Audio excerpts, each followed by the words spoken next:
কোনো কাজ করার সময় যদি আমার নির্ধারিত ধারাবাহিকতায় কোনো ছেদ পড়ে বা বিঘ্ন ঘটে, তবে সেই কাজটি আমাকে আবার প্রথম থেকে শুরু করতে হয়। এটি কি? এটি কেন হয়? আমি এই বিষয় নিয়ে কথা বলবো। আছি কাউন্সেলিং সাইকোলজিস্ট আসাদুজ্জামান রাজু, বর্তমানে প্র্যাকটিস করছে পাইনাল মেন্টাল হেলথ কেয়ার সেন্টার, যেটি বীরপুর 2 অবস্থিত। ধারাবাহিকতা, সব কিছু ধারাবাহিকভাবে করতে হবে। আমার শনিবারে যে কাজটি রয়েছে সেটা আমি রবিবার করতে পারবো না। আমার যে কাজটি 1 ঘন্টা পর করতে হবে, সেটা যদি আমি দেরি করে ফেলি, ওটা আর করতে পারবো না।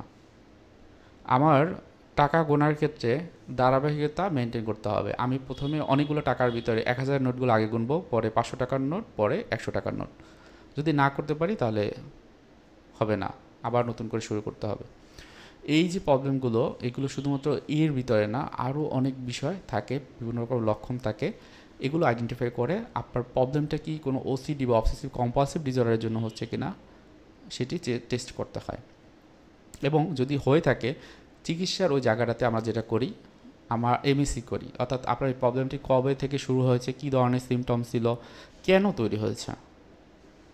আমরা যখন কেন তৈরি হয়েছে এটা যখন অ্যাসেসমেন্ট করি, দেখা যায় 1 হলো জেনেটিক্যাল ফ্যাক্টর থাকে, 2 বায়োলজিক্যাল ফ্যাক্টর থাকে, 3 থাকে তার ভিতরে ট্রমা বা অতীতে ঘটে যাওয়া কিছু বিষয়, 4 থাকে সাইকোলজিক্যাল বিষয়, অর্থাৎ বর্তমানে তার সাইকোলজিক্যাল বিভিন্ন রকমের ইস্যু হচ্ছে, 5 হচ্ছে তার ভিতরে বিভিন্ন রকমের অপূর্ণতা, কোনো কিছু সে পূর্ণ না, কোনো কিছু ঠিকমতো সে করতে পারে না। এই যে বিষয়গুলো, এগুলো তাকে অনেক বেশি এই যে সিমটম বা অন্যান্য সিমটমগুলো হতে বাধ্য করে। সো সেই ক্ষেত্রে অবশ্যই আমাকে ইনিশিয়াল ডায়াগনোসিসটা করতে হবে। আমরা সাইকিয়াট্রিস্ট বা সাইকোলজিস্টটা এটাই করে থাকি।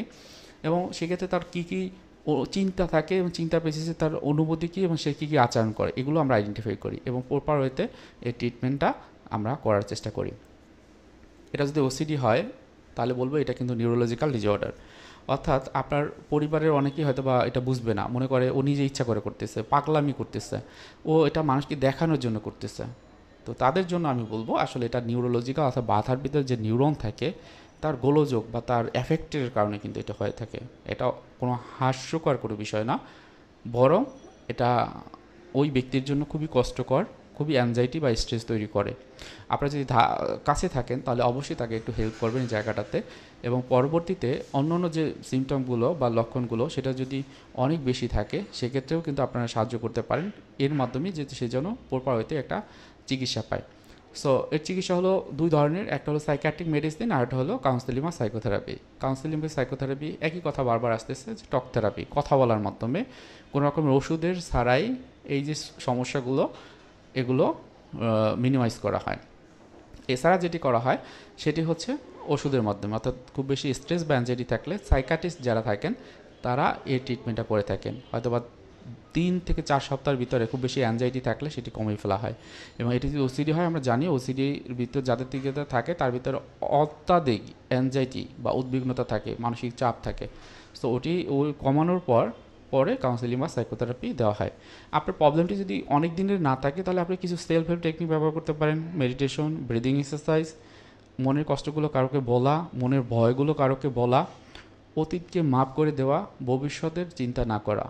যদিও আমি একভাবে বলে ফেললাম, অনেকের ক্ষেত্রে এটা কঠিন, তবে চেষ্টা করে দেখতে পারেন। যদি নিজে পারেন তো ভালো, যদি না পারেন একজন প্রফেশনাল হেল্প নিতে পারেন। এবং প্রফেশনাল হেল্প নেওয়ার ক্ষেত্রে যদি প্রবলেমটি মাইল্ড টু মডারেট, অর্থাৎ 3 যদি দেন, 3 হলো হাইয়েস্ট, 1 এবং 2 স্টেজে থাকেন, সেক্ষেত্রে একজন কাউন্সেলিং সাইকোলজিস্টের কাছে আসতে পারেন। যদি এর চেয়ে আরও বেশি থাকে সেক্ষেত্রে একজন সাইকিয়াট্রিস্টের কাছে আসবেন। চিকিৎসা নেওয়ার সময় মনে রাখবেন সাইকিয়াট্রিস্ট আপনাকে মেডিসিন দেবে, সেক্ষেত্রে হয়তো বা সে ওই সময়টাই একজন প্রফেশনাল কাউন্সেলিং সাইকোলজিস্টকে আপনাকে রেফার করতে পারে। যদি রেফার করে তার কাছ থেকে আপনি চিকিৎসা নেবেন, একই সাথে সাইকিয়াট্রিক মেডিসিন এবং কাউন্সেলিং। যদি না হয় সেক্ষেত্রে হয়তো শুধুমাত্র কাউন্সেলিং নেবেন অথবা শুধুমাত্র সাইকিয়াট্রিক মেডিসিন নেবেন, তবে অবশ্যই নিজের ইচ্ছা মতো নয়, ওই প্রফেশনাল যেভাবে বলবে সেভাবেই নেবেন। তো আজকে ভিডিওটি এই পর্যন্তই ছিল। আপনি যদি আমার ভিডিওতে নতুন হয়ে থাকেন আমার ভিডিওটি সাবস্ক্রাইব করে রাখবেন।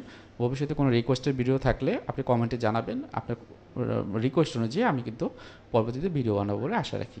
সবাইকে আসসালামু আলাইকুম।